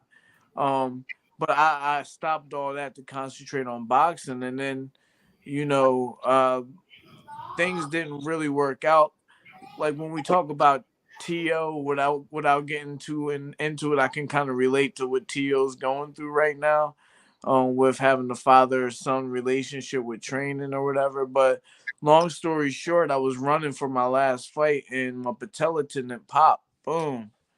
And I still went on. I couldn't run. I couldn't lose the rest of the weight that I had to lose. And even when I walked up to the hotel room, I had to have people help me into my hotel room the night before the fight. You know, and I went on to still take the fight and still I hurt the guy and I got kind of happy and I tried to knock him out, but I couldn't, and I couldn't move the way I wanted to. And then after that, I was like, damn, I was already like kind of training people and I was making $60 an hour, you know, just teaching people 1, 2, 3, you know, and I'm like, damn, this is kind of good. I'm injured. I don't have any health insurance. I'm a professional fighter. That's something that these guys don't realize in real life, that these fighters up here don't, unless they're making enough money every month to have health insurance, they don't have health insurance. So I'm like, man, I'm gonna go rack up these hours, $60 an hour. All I got to do is work 3 people a day, 4 people a day, and that turned into a whole day worth of people, and that turned into me owning my own gym. So That makes it kind of sense. was like a transition. I kind of used my degree that I learned all these years from when I was 8 until I was 30 to pass that on to other people and turn that into a business. And that's how I still regret right now that I didn't have someone telling me to train for one more fight. You know, try to get healthy. I regret that till this day. I'll regret that till I die. But I feel like I am also where I'm supposed to be in life right now, as far as being able to turn my degree in boxing into a business. I just say, man, you left a lot in the tank, man. From when I would watch you, man, we thought you was gonna be that guy, man. I'll tell you that. You let a lot of Well, people down, man, but you did your best. yeah, a lot of things happen behind the scenes that people don't know. A lot of time outside of actually competing.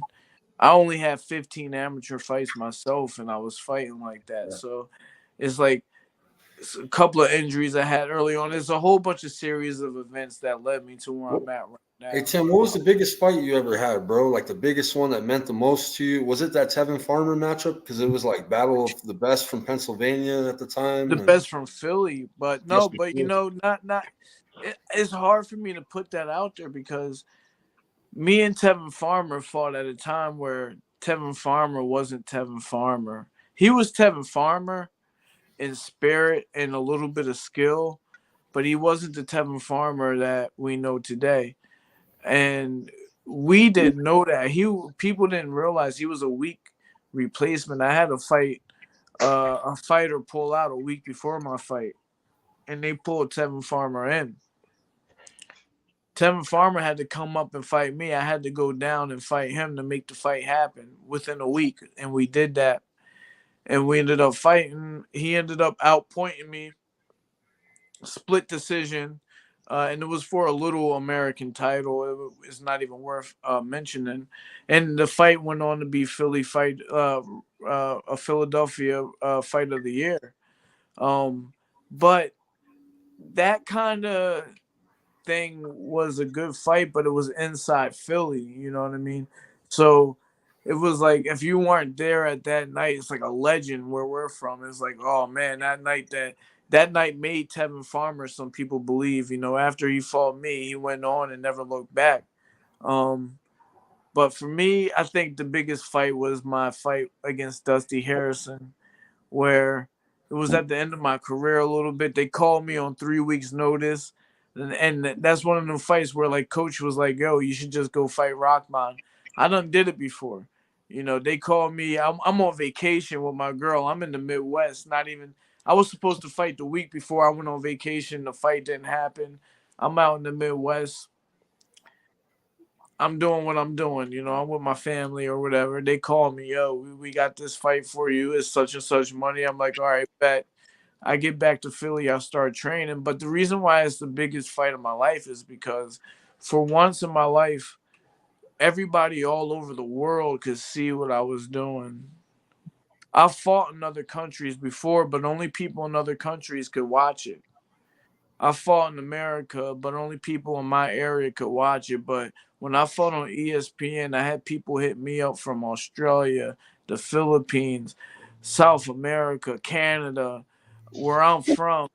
And that's really like I was like, damn, win or lose, like that's like it really let me know that people could see actually what I've been doing since I was 8 years old. So that was probably my biggest fight. Did the name hold you back at all? Nah, man, we fight, man. I'm one of 5 professional fighters in my family. I'm just one of 5. Yeah, but they not named Tim Witherspoon Jr. either, though. Yeah, that's true. But when you Tim Witherspoon Jr., you don't realize. I didn't realize who my dad was until I was a professional already. You know, I didn't realize until we were traveling overseas because I had a fight, and people were recognizing him on the train. We get in the Manchester airport in England. We got to get from the train is connected to the airport. So we get our luggage and everything. We get on the train that's connected to the airport. No longer than we sit down, the dude next to me say, hey, you're Tim Witherspoon, aren't you? You fought Frank Bruno. And that is when I really realized, like, holy fuck. Now, mind you, before that, I've been in Atlantic City. I was in my dad's nuts when he fought Larry Holmes. You know, I've been to Madison Square Garden plenty of times. I've met Lennox Lewis, Evander Holyfield, Roy Jones. I've seen Oscar De La Hoya, Shane Mosley right in front of me, but nothing clicked until we sat on that train. And a random person in another country, the first time that I ever went to that country, noticed who my father was. Never till then did I realize what was going on. And before all that, I was just fighting because I loved to fight. So, you know, the name did not mean nothing. Now my son is a little bit different. He's got to follow behind my dad, me, and now it's his turn. Oh. So that's it's a little bit more pressure. It's a little bit So, easier coach. to be middle. So, coach, this coach bringing them back in here, and hopefully, I turned everything off or whatever, Good. brother. So, because I got disconnected, are Yeah, you going to take the fight with Rockman or not, brother? Coach Green. Now Talk to me. I have What you going to do? I mean, train everything, but are you going to take the fight for a celebrity type match on maybe an undercard with Jake and Logan Paul, whatever? Because I respect Lord of the Crystals. I respect BVO because they were saying something earlier.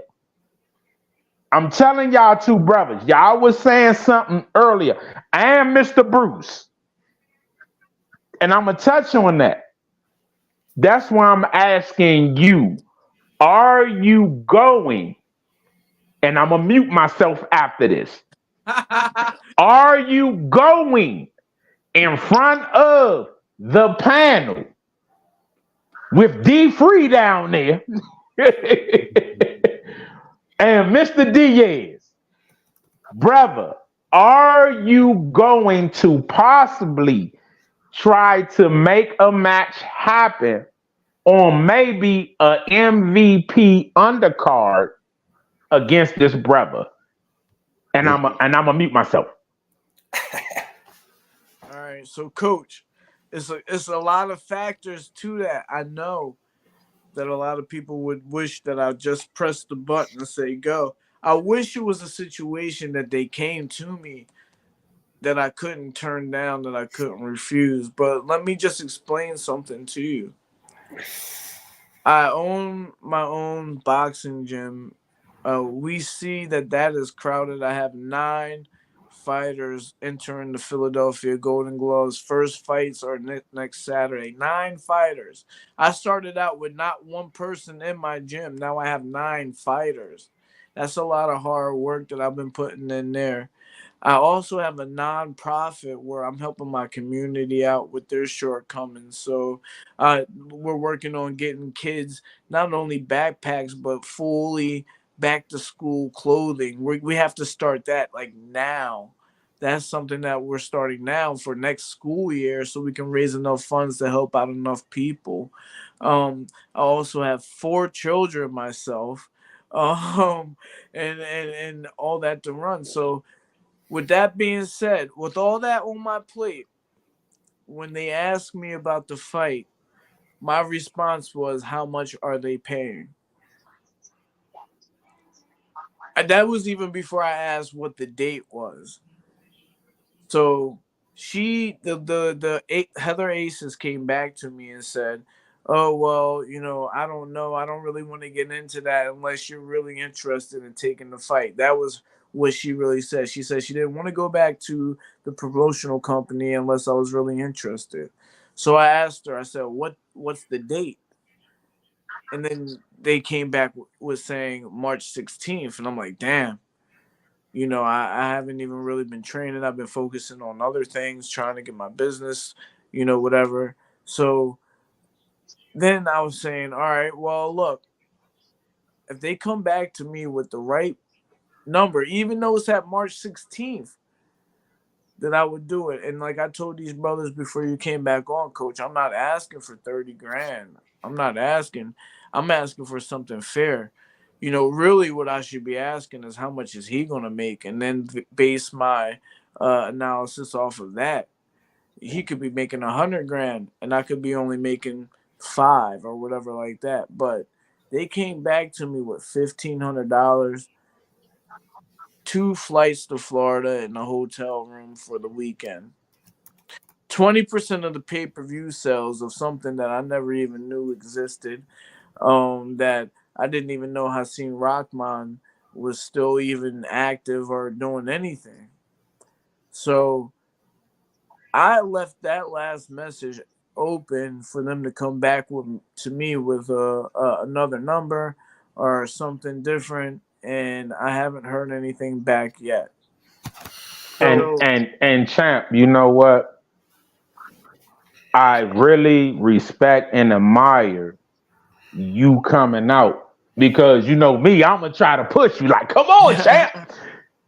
Also, though, I really respect, especially on this platform, because y'all know I just been in the cut for a minute, and you opening yourself up, us to like, excuse me, excuse me, you opening yourself up like that to us, and I really respect that because, as we all know, for them kids, man, even the number you was asking for still ain't enough. Even for them kids, man, it should be a minimum. And it's just me speaking. It should be a minimum of 6 figures for you to get in that ring, dog. Because what you doing, especially for them kids, and it seems like a lot of people really don't understand, especially in the fight game.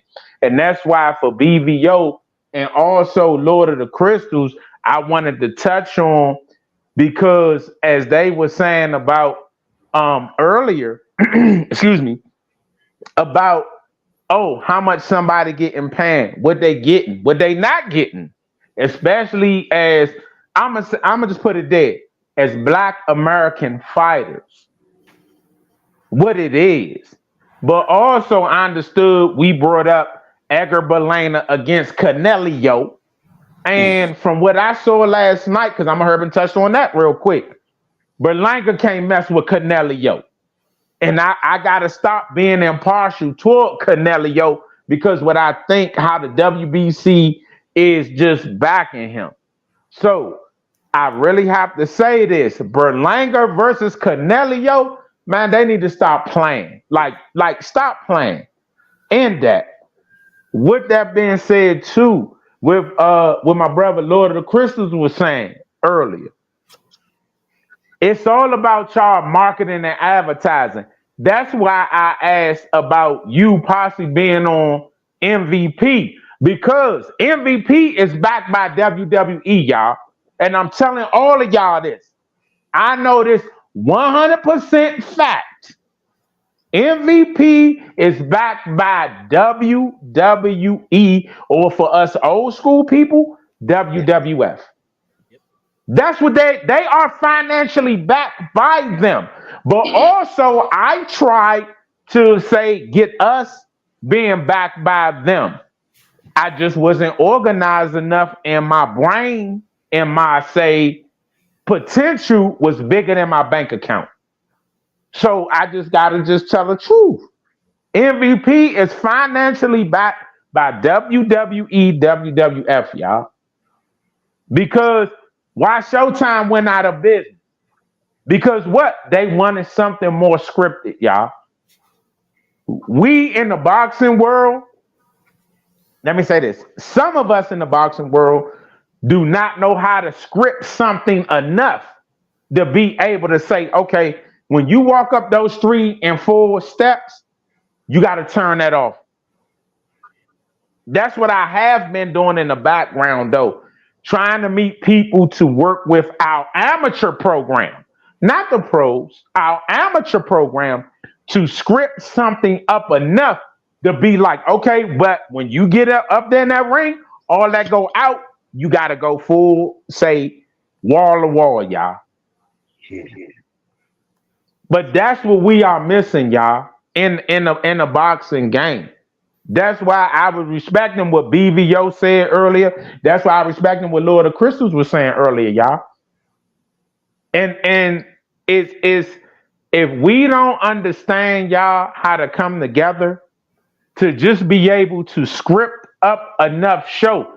Floyd tried to do it with John Gotti Jr. or the grandson. He tried, y'all. He tried. But once again, just like BVO said about, people doing this and doing that, y'all. Tyson Fury. How did Tyson Fury become big? WWF, WWE. Floyd Mayweather, WWF, WWE. So our thing is that for fighters of color, how can we be able to script something together to be able to do our thing? But also, even with the Latino fighters, even with the Mexican fighters, even with the Asian fighters, international, y'all, what can we do to bring everybody together to say, listen, if we can't come together to like make this with boxing, especially with the amateurs, because we can do it with the amateurs though. I wonder what's Inoue first. Say again, brother. What does Inoue make on fight, bro? His last fight. In a way, from my understanding, with the upside and everything behind everything that's going on, Sky, in a way, is doing between 4 to 5 million. That's our money. So it's about half of what a megastar makes here stateside, right? Well, you got to look at it though. What currency is he using? See, that's the thing. Because in a way, let's say in a way make 5 million here in America. But then his money is in euro. So if he making 5 million here in American, hey, that's maybe like 7 million in euro. But remember, what if he using crypto? What you know what I'm saying, Scott? These are type of things that our boxers don't understand. Managers, promoters, all of this at our level. The bigger level they understand, but at our level, bro. That's why I respect what Tim said, that when he say he was in Manchester on a train and somebody say, hey, about his dad, bro. Yeah. But that's the thing, Sky, as a whole for boxing, we are missing. You know, that's why I enjoy listening to Mr. Bruce, because he bring on a lot of the old school, old time boxers, bro. The managers, promoters, he bring all of that on. And Sky, hey, y'all, listen. We need to hit like, subscribe to everybody channel up here. Everybody channel. People that's listening to y'all, everybody need to hit like, and subscribe, all notifications to all of y'all channels, bro. Even to the gentleman who y'all felt was disrespectful. Hit like and subscribe to his channel. The only reason why I'm saying that, bro, because that gentleman can bring other views to y'all channels too. Y'all don't have to agree with each other. We don't. But we just have to respect each other. And that's one thing in a boxing ring or the ring of life. When you step in there against somebody that's against you in the ring of life, everybody can't step up in those 3 and 4 steps, y'all. Everybody can't get in the ring. Sky, everybody can't get in the ring against you and take your shot, dog. Because I've been there training you. Tim Witherspoon Jr., brother. Everybody can't get in the ring against you, dog. But that's what I'm trying to tell you. Me and Rock fight, we gonna fight. We gonna fight. And that's why I'm saying, bro, is that I think that if it's promoted through, say, MVP, WWE, just something on that type of platform, then I believe that you can get what you want, he get what he want, but also you can have your young crew. You know what I'm saying? Y'all can have y'all young crew up there. Because I think Rockman, you know, he had his issues with Jake and Logan Paul, but I think, and forgive me if I'm wrong, but I think he kind of rolled with them. So, you know, it can be a great way for, you know, I think all parties, you know. Oh man, we lost him. So Hey, But look, I gotta ask something, man. This is important for me. I want all y'all to pay attention to what I'm saying. All right, Bruce, you are a boxing historian type person, right? Bruce sleep. Hey, Bruce, you up? I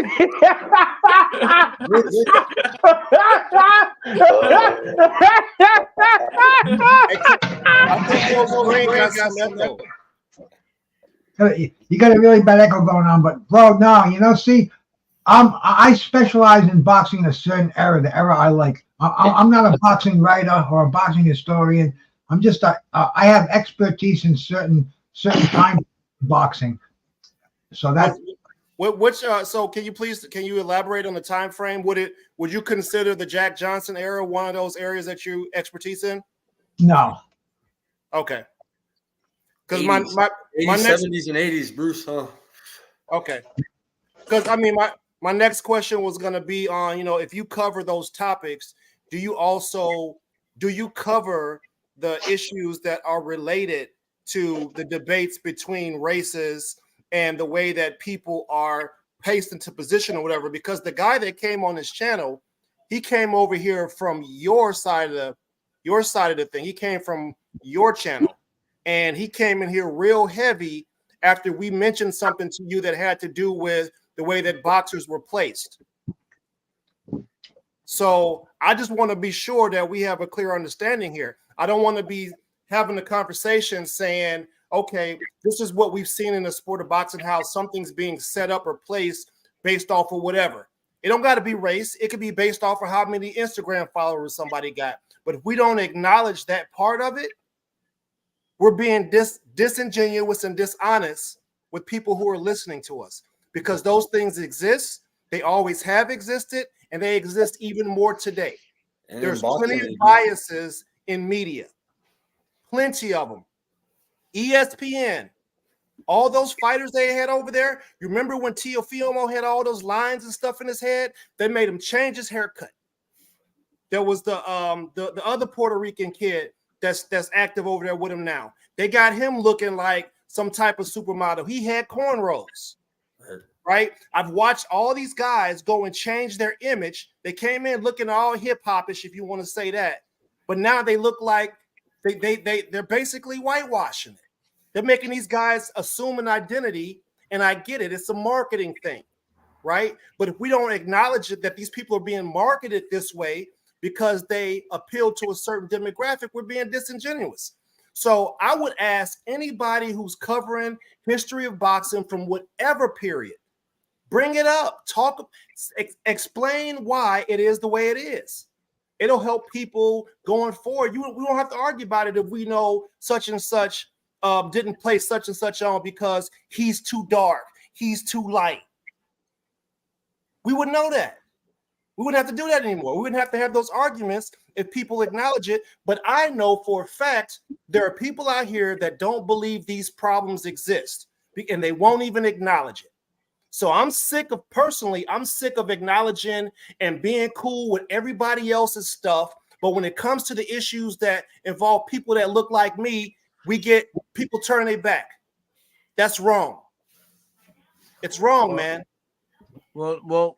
So you asking me a question, or are you making a statement? I asked you the question, or you answered the question. But now my next question is will you, when you cover those topics, can you please elaborate on how such and such got put into a position to fight? Because we know what happened with Jack Johnson. They wouldn't let Jack Johnson fight for the heavyweight. Then when they let him fight for the heavyweight championship and he beat that boy ass and then he was smashing them white girls, there was a riot started in America and black people died over a fucking boxing match, bro. And that shit's been happening. There's other boxers who got fucking murdered because they wouldn't lay down for the mafia. We can't sit around and act like that shit don't exist. I'm not laying down with this. It's too much of this. I love the sport, but we got to acknowledge that bullshit that's over there before we can move forward.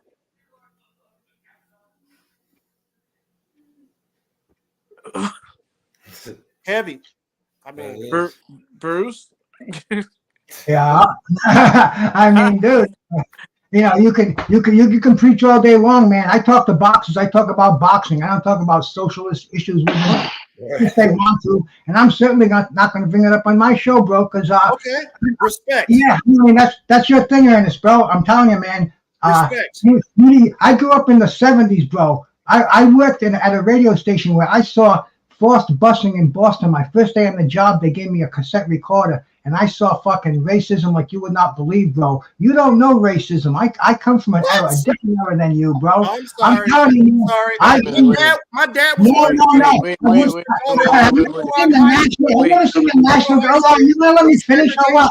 You would know we were gonna do this, bro. I'm educated. Have you ever seen the National Guard come in your neighborhood and fucking? I got slaves in my family, bro. I think you guys are on the I got same thousands page. of acres that have been What I experienced then and what I experience now and what I'm experiencing now, there is no fucking, it is not the slightest fraction of the racial injustice that I saw back in the 70s or in the 60s before I could even do anything about it. I mean, it's a different era. These athletes today are pampered. They're making millions of dollars. It's nothing like it was in the Jack Johnson era, bro. You got to do your fucking research. And if you want to preach about it, you got to learn a little bit more about Jack Johnson, what he went through, and Joe Louis, what Joe Louis's trainer told him, what he could do and what he couldn't do, the rules he had to follow, bro. I mean, it ain't fucking black and white, and it ain't like you say it is, man. You got to learn a little bit if you're going to stop preaching to boxing. Did I bring it up? Did I mention it? Does that mean I not know something? Bro, I do research. That's what I do. I do my research, but I see the perspective that you're taking. I see the angle that you're taking, and I'm glad we're having this conversation. And I asked you that for that specific reason, because your boy came over from your channel and came over here trying to. Who's my boy from my channel? Over here, that's not cool. My boy from my channel. Yeah. Tell me about. Elaborate on this. How's this cat on the internet who comes on here because he's one of the fucking almost 2,000 subs I have on my channel? How is this my boy coming in here, bro? And what? Because he has a fucking. Man, feel real comfortable coming over and talking to us like crazy. Oh, yeah. Coming from your channel. I know you can control over that, just like I have control over you. You have no control over you. You're showing as much immaturity as you did, man. I'm not going to argue with a fucking idiot. You just keep talking. Your ass now. Come on, I gave you the benefit of the doubt. I see why they've been on your ass now. Hey, who's been on my ass? Wait. Let's calm down. Let's everybody calm down. Now let this Fox Revolutionary go. Let's calm down. Skywalker, can we mute some people real quick?